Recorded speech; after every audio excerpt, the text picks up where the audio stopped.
Dậy là mình phải giờ các dậy phải dậy sớm trước còn mình ngủ chết có bầu luôn dễ lắm khó chịu lắm ngủ chết phải dậy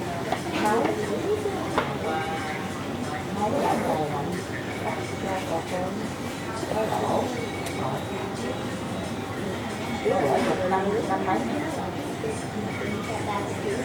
chưa đi